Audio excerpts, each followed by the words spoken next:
we're going to do some arithmetic review coming back from the long summer. So adding and subtracting are inverse operations. And when I say inverse, I mean opposite. They basically are the same operation, but one is the backwards version of the other one. And this is really well illustrated by the additive inverse property, which says that any number a plus the negative of that number is 0. And we already know that because we know that if we have some number a, and if we add a negative, that's the same as subtracting that number, of course we're going to get 0 out of it. Okay? But the additive inverse property basically tells us that even if you're just subtracting something, you can rewrite it as adding the negative of the next thing. So let's give an example here. If I say 4 minus 4, okay, that's the same as saying 4 plus a negative 4. And of course, that is 0. We could also do it so that they're not the same number. How about 7 minus 4? Well, that's the same as 7 plus a negative 4, which is 3. Okay? Multiplying and dividing are also inverse operations. We've already seen the multiplicative inverse property. We saw that in the basics of algebra video, where if we have any number and we multiply by its reciprocal, we're always going to get 1. Okay? And it's important to realize, and we'll talk about this in just a second, that a reciprocal is just the same thing, but it's 1 over that same number. So even if we have a fraction like 3/4, okay, the reciprocal of that is 4/3. But that would be the same thing as saying 1 over 3/4. They're the same thing. Okay? And if I multiply those together, and I have 3/4 times 4/3, well, the 3 times 4 is going to give me 12, and the 4 times 3 is going to give me 12 because multiplication is commutative, and that equals 1, which is exactly what the property tells us is going to happen. Okay. So keep in mind also that if you have something like 3x, well, that actually means 3 times x. Okay, that means 3 times x. And so if you want to do the opposite of that, the opposite of multiplying by 3, it's going to be the same as dividing by 3, okay, or multiplying by its reciprocal. So 3x, and then we can multiply by, what's the reciprocal of 3? Well, it would be 1/3. Okay, and those are going to be the same thing. Those are absolutely equal to each other. Okay.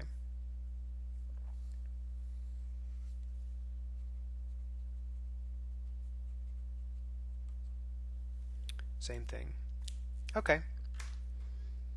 So let's talk now about exponents, which is really just repeated multiplication. Okay? Mathematicians love having shortcuts on the ways to write things. So an exponent is just a way of saying repeated multiplication, and it's much easier than writing it out a bunch of times. So you have a base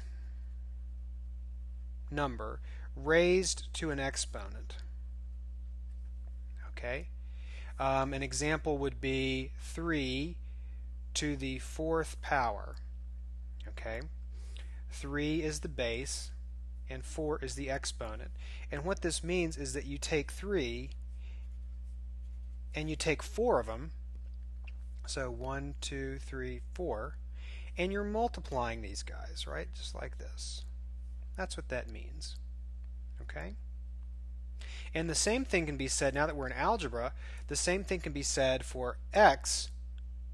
Let's say x to the fifth is just x, x, x, 5 of them, 5 x's, because the exponent is 5, and these are just being multiplied. But you tell me, would it be easier to write this or that? This right here is much easier. Okay? Now, we've talked about inverse operations. Well, exponents have an inverse operation too, and we will learn about the inverse of exponents in the spring. That's an entire section of the class. It's called radicals, and we're going to get to that in the spring. Okay?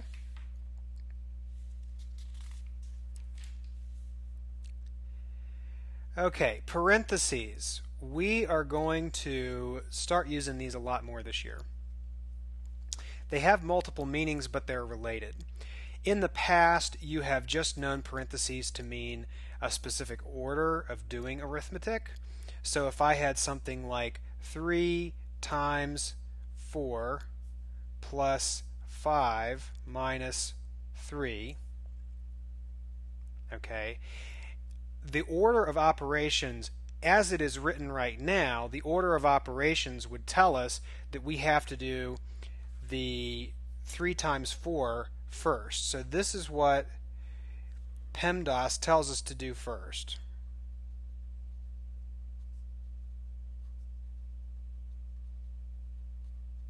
Because the multiplication comes before the addition or subtraction in the rest of the problem. Okay? But if I had written it 3 times 4 plus 5 minus 3.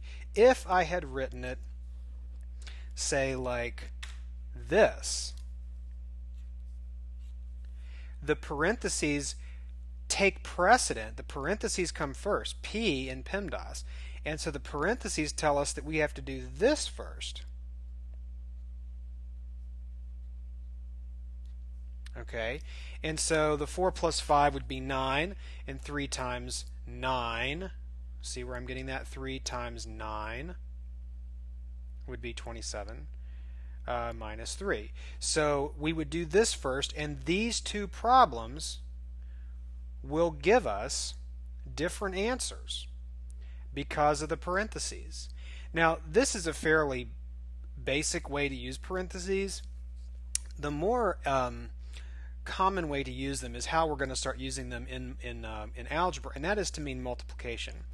And they are kind of related here, because if you look at the way I wrote this, if I use these parentheses, well, it does mean, of course, this parentheses becomes 9, and so I am saying 3 times 9, and so the parentheses do kind of mean multiplication there. Okay, and in fact, you could do the 4 plus 5, or if you watched the distributive video, you would know we could distribute the 3 to both of these terms here, but they really all mean the same thing. What you're going to start seeing more in multiplication is just multiplying two specific things.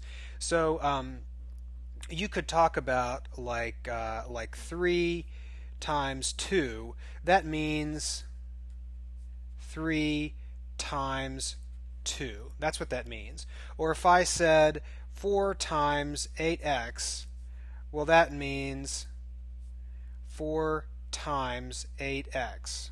Okay? And if you're keeping track here, 3 times 2 is 6, and this would equal 32x. Okay? 4 times 8x, because we multiply the coefficients there. 4 times 8. Okay? You also will see it with fractions, because we'll be doing a lot with fractions. So, for example, if you have, I don't know, 4 thirds times 1/2, that just means 4 thirds times 1/2, which we could actually do that, and we could say, well, the 2 goes into itself once, and it goes into 4 twice there. I'm trying to cancel that. So I get 2 on the top. 2 times 1 is 2. And 3 times 1 is 3. So I just get 2 thirds out of that problem. Okay? Or you could have done the 4 times 1 and get 4 over 6, which would reduce to 2/3. Either way. I do this cross cancellation, and I'm going to go over a review of this in just a moment. Positive and negative. People usually start groaning when they hear about negatives. And it's really sad because negatives are great. Negatives actually make up quite a good number of the numbers that are out there. They make up half of the whole number line. So if you have trouble visualizing positive and negative, make yourself a number line. Negative infinity is over this way, positive infinity is over this way, 0 is right in the middle, and we can count going up. And you'll usually see, what you'll end up doing is something like this, and you'll go, okay, well, 1, 2, 3, 4, 5, 6, 7, 8, 9, and doing all this kind of stuff. And then on and on, okay? And you can do the same thing down here. You have -1, -2, -3, -4, -5, blah, blah, blah. Okay, right? So if you have trouble visualizing positives and negatives, especially when you're doing arithmetic, just make yourself a number line. It can even be a small little one over to the side, and you just do it like this, and you think about it, and sometimes that'll even help you trying to figure something out. Think of the distance from 0, and we're actually going to learn this later in the year. This is called absolute value. Absolute value, and we're going to learn about that. I believe in October is when it comes in the schedule. So this is a whole concept we're going to learn about. But just think about the distance from 0 if you're having trouble visualizing some arithmetic there. There's no rule for adding or subtracting. This seems to perplex students. There's no rule for it because it has to do with this distance, the magnitude, how far away from 0 you are. If you're all the way up here and then you're just subtracting a little bit, but what if you were all the way up here and you're subtracting a lot? So it doesn't really matter what you're adding or subtracting. You just have to think about the magnitude and the distance from 0. There's no rule to follow. But there is a rule for multiplying and dividing. Plus and plus gives you a plus. Plus and minus gives you a minus. Minus and plus gives you a plus. And by the way, these work because of the commutative property here, right? This is commutative property. That's why that's the case. And then minus and minus gives you plus. So remember that if it's the same sign on both numbers, you're going to get a plus, and opposite signs give you a minus. And that is for multiplying and dividing, okay? Multiplying and dividing is what that's for, okay? So, fractions are just a fancy division problem. If you've been my student in the past, you're probably sick and tired of hearing me say that. The fraction bar just means to divide. So if I have a fraction like 1/2, as basic as it is, what that means is I'm taking one thing and I'm dividing it into 2 parts. And so if I have 1 pizza and I'm dividing it into 2 parts, lo and behold, I have a half here and a half there. That's all that means, okay? So don't forget that fractions are just fancy division, even if it's something really complicated, like, I don't know, 13 over 7, okay? This is not a pretty fraction by any means, but what this means is you're taking 13 things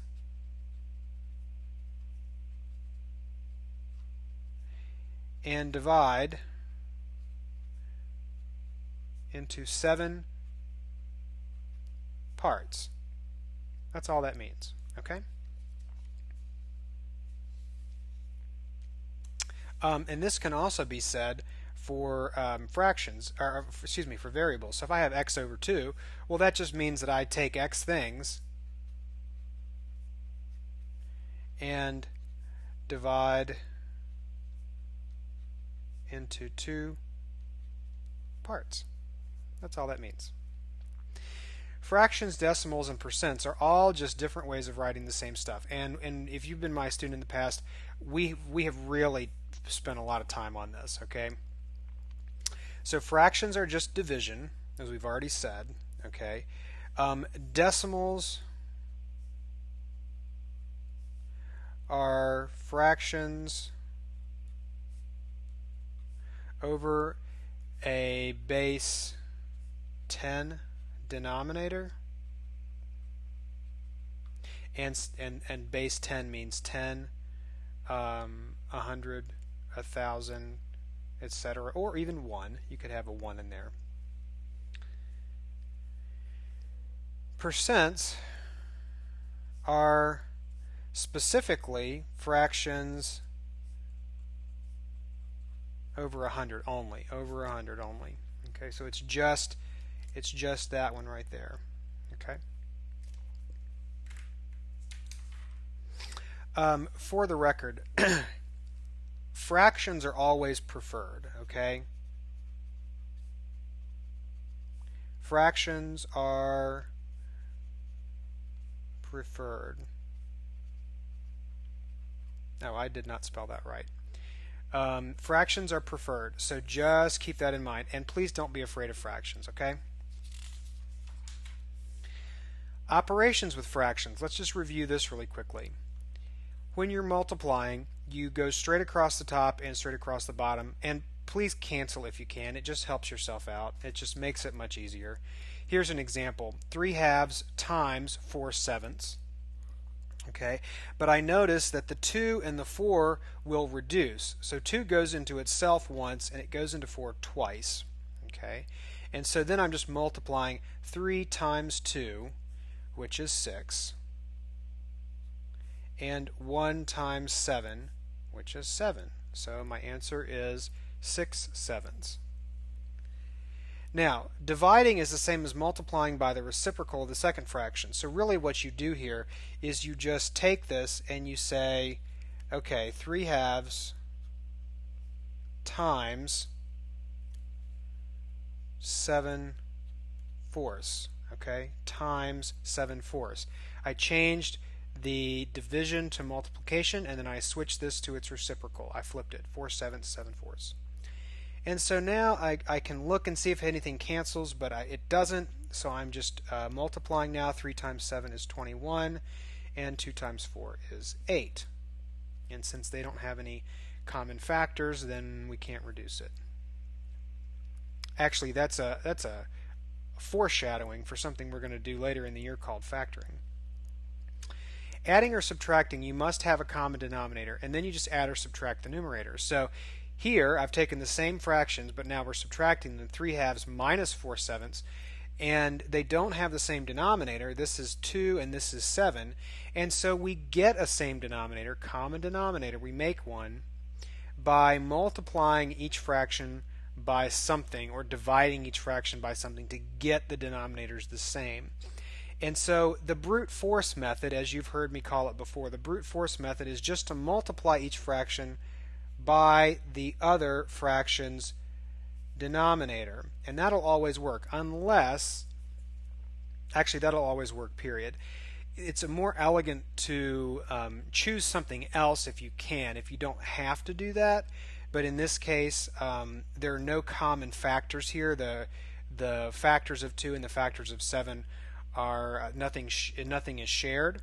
So in this case, we do have to just multiply this one by the 7 and this one by the 2, and it's the top and the bottom there. Okay, so you just multiply the 7 times 3 to get 21 and the 7 times 2 to get 14, and over here 4 times 2 is 8 and 7 times 2 is 14, and so then we just subtract 21 minus 8, and that is giving us 13 over 14. Notice that the denominators stay exactly the same because we're just subtracting these fractions. So that we don't subtract the denominators. The denominators, nothing's happening to them. This means we have 21/14 and we're subtracting 8/14, and so we would have 13/14 left. Okay?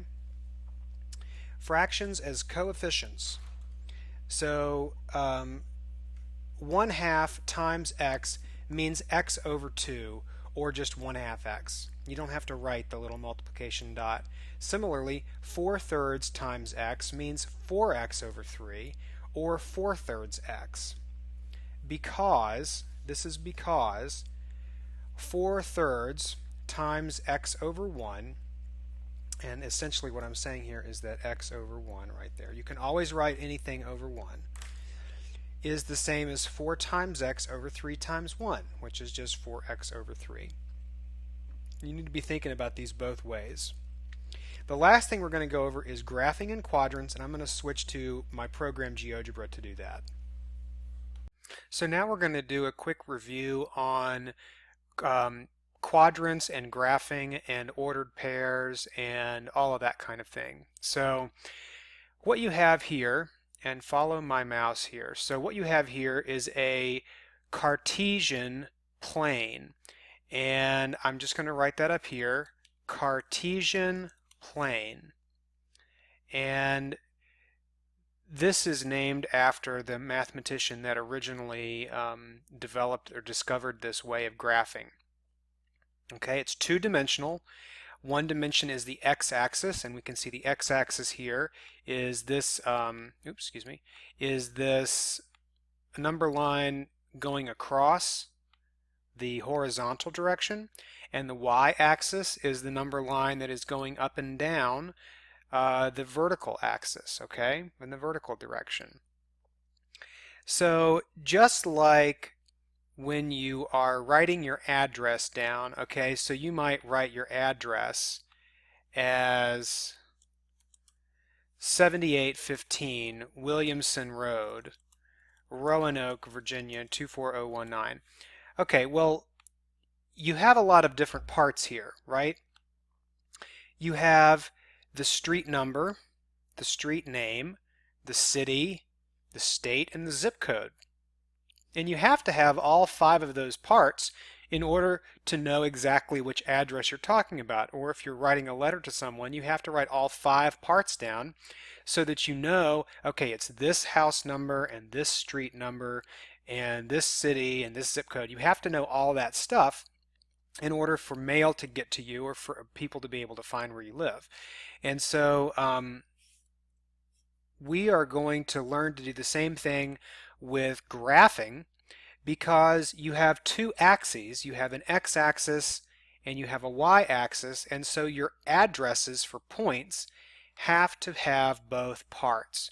And so the way that we do this is we write in parentheses, okay, so you always write in parentheses, okay, and you have the x followed by the y. So you have x comma y, okay, and that's how you always write down points. And so I'm just going to put that here so that we can see it, okay, x comma y. So you always have the x first. So if I was to write something like 3, 5, well, that means 3 in the x direction and 5 in the y direction. Do you see that? Or if I was to write -4, 1, that is going to mean -4 in the x direction and 1 in the y direction, because the x always comes first and the y comes second. So let's graph some points. The first point is 3, 5. So on the x direction first, we count from the 0, 0 here. So this point right here is called the origin. Okay, that is called the origin. 0, 0 is called the origin. Okay, that's where everything starts. Okay, 0, 0 is called the origin, and it's that point right there. So we're going to now plot 3, 5. So on the x direction we come up 3, 1, 2, 3. And notice that on going to the left is negatives and going down is negatives. So 3, and then we're going to go up 5. 1, 2, 3, 4, 5. So that point right there is 3, 5. Okay, and so now I'm just going to pull this over and I'm going to label 3, 5 right there. Okay.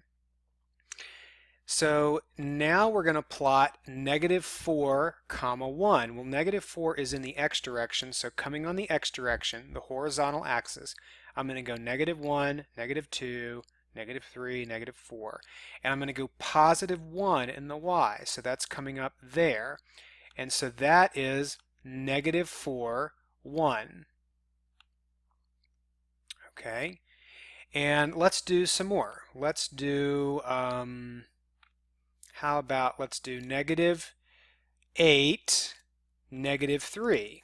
Okay, so we'll do -8, -3, and we'll do, how about 6, -2. Okay, 6, -2. And I want to do one that seems really easy. I want to do -1, 1. Okay, -1, 1. So these are the three that we're going to do right now. Okay, so -8, -3. -8 is in the x, and so I'm going to go down 8 to the left for the negatives on the x. 1, 2, 3, 4, 5, 6, 7, 8. -8, and then -3. 1, 2, 3 in the negative y. Okay, so -8, -3, that's the point right there. And so I can move this down here. Okay. 6, -2. So we go 6 positive in the x, and then -2 in the y, right there. So that is 6, -2. Okay. And then lastly, we're going to do -1, 1. Now don't get confused by this.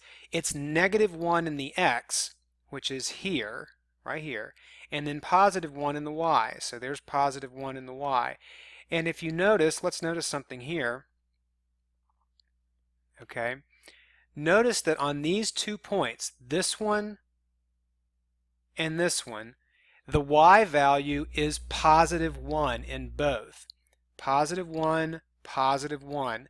And notice that they're on the same line going across here. So everything on this line that I'm tracing the mouse across is going to be y equals +1, because indeed if I go to the y-axis right there, y equals +1.